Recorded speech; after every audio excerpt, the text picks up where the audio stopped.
Moorfields Eye Hospital is renowned throughout the world for its pioneering eye surgery.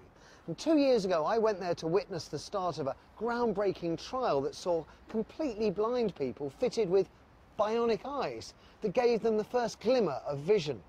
Well, I recently returned to Moorfields to see what progress has been made on this revolutionary project. A former customs officer from Essex, Ron admits he's a little surprised to find himself at the cutting edge of medical research. That way. An hereditary condition has left him blind for more than 3 decades. But his life changed 2 years ago when his wife persuaded him to have a bionic eye fitted. Tracy said to me, well, you know, why don't you put your name down? If the experiment is successful or even partially successful, it must be better than seeing nothing. Nice and straight. Ron underwent an operation at Moorfields Eye Hospital, which involved fitting a light sensor to his dormant retina. Very trendy. Yes, they are stylish. I first met him in 2009, armed with a specially designed pair of video glasses and a radio transmitter. His initial results looked promising. Right, I've got to do the scanning, and I'm picking up a square. It should be about there. The square is almost there, yeah. They said let there be light, and there was light. For 30 years I've seen absolutely nothing at all. It's all been black, but now light is coming through.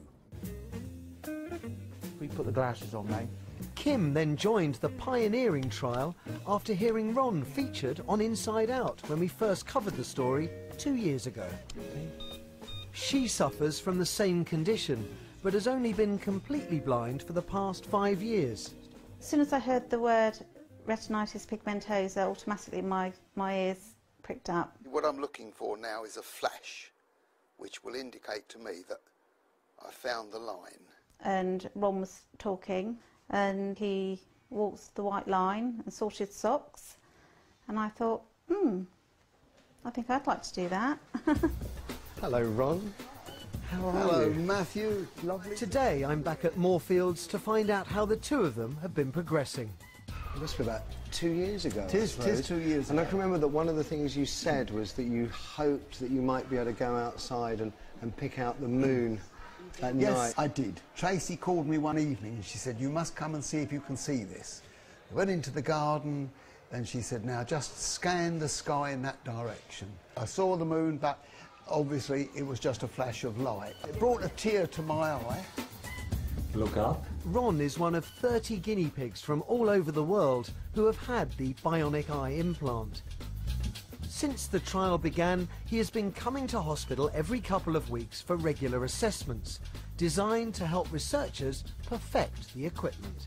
We've learned a lot about these things remaining stable over time. It's critical that if we're looking at a device that's going to replace someone's vision, that it's something that lasts a long time. So, how does it all work? The glasses here carry a tiny video camera, and that captures the video signal. That video signal is sent down the wire to the small computer, and via this transmitter it transmits wirelessly to the device on the eye. On the outside of the eye there's a receiver, and then the receiver activates a set of electrodes that are attached to the retina inside. Okay. But Ron doesn't see images in the same way as normal-sighted people. If the light is in a vertical position, when I scan from left to right, if you can imagine, it's like passing your fingers in front of your face in a vertical position. You get flash, flash, flash, flash, flash. And therein lies a problem. Ron finds interpreting some of the signals extremely challenging. Trying to differentiate between whether it's right or left, I find very difficult. Upper left. Upper right. I told you it was a guess. And he's a little disappointed with his overall progress. I can detect a source of light, I can pick a window, a doorway, but as for any real practical use, it's of no real use whatsoever. I mean, when it comes to using my guide dog or cane, then there is no comparison. I was just scanning, just so you can pick up the image of the step. Okay, well done. Kim, too, is finding it a challenge to interpret the signals she is receiving via her bionic implant. See if you can actually find where the box of clothes pegs are. She could come out and could drop them. But interestingly, she's making greater progress than Ron. You're learning to see in a totally different way to how I used to see. I'm getting some white flashing down here Right. somewhere. There it is. Well done. That's good. We see things in one particular way, whereas she doesn't see them in the way that we see them. And the hard part is learning a new technique, scanning an object, and then trying to put that across into images that she understands. Pick up, we see the first flashing. Now what direction does flashing go? To give you an idea of how difficult it is, the picture on the left is from Kim's video camera. The picture on the right shows the signals that are being flashed to the brain from her implant. I can go up to Moorfields and I can come home feeling quite depressed. But then on the other hand, I can go up there and I can have a really good day. Think, oh, I've really done well today. I'm so pleased with what I've achieved. And on a good day, Kim can even make out simple words. That's a C. That's an O.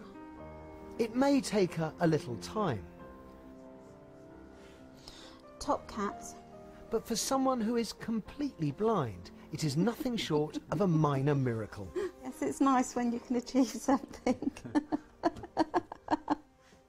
How have things been? Your eyes pretty comfortable at the moment? And with her ability to read simple words, Kim is exceeding the research team's expectations. Okay, good. Sit back. That's looking fantastic, actually. It's the sort of thing you dream of. I'd have to say, if someone had told me when I started the trial that we're aiming for reading vision, I would have cautioned them about unrealistic expectations. And it's very rare in a first trial that you achieve something beyond what your expectations are. And that's certainly the case. Super exciting, hair on end moments when they first come, and really moves you to the sense where you feel that this device has the potential to genuinely help people.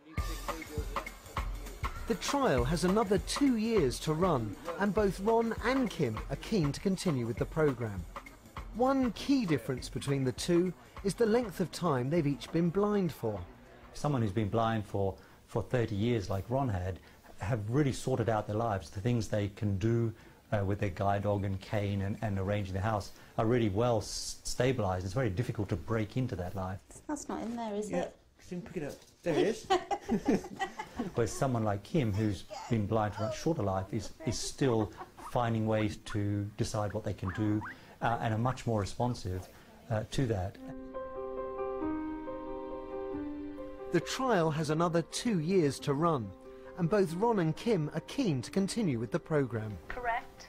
This particular disease can skip generations. One of the great-grandchildren may suddenly find they've got RP. Now, if this experiment helps them, perhaps in 50 years' time, and other people with RP, then it's well worth carrying on. I just hope it will help people like myself in the future, you know, and I hope something does come of it. It's a rewarding thought to think I was a part of that at the beginning. It really was great to see Ron again, despite his disappointments, and I look forward to bringing you further updates on the Bionic Eye project in the future. Well, that's about all from the current series of Inside Out London. If you've missed any of tonight's show, well, it is available on the iPlayer, and you can find that on our website. Just go to bbc.co.uk/Inside Out and then click on London. And if you've got any stories you think we should know about, well, all our contact details are there too. Thanks very much for watching. I'll see you next time.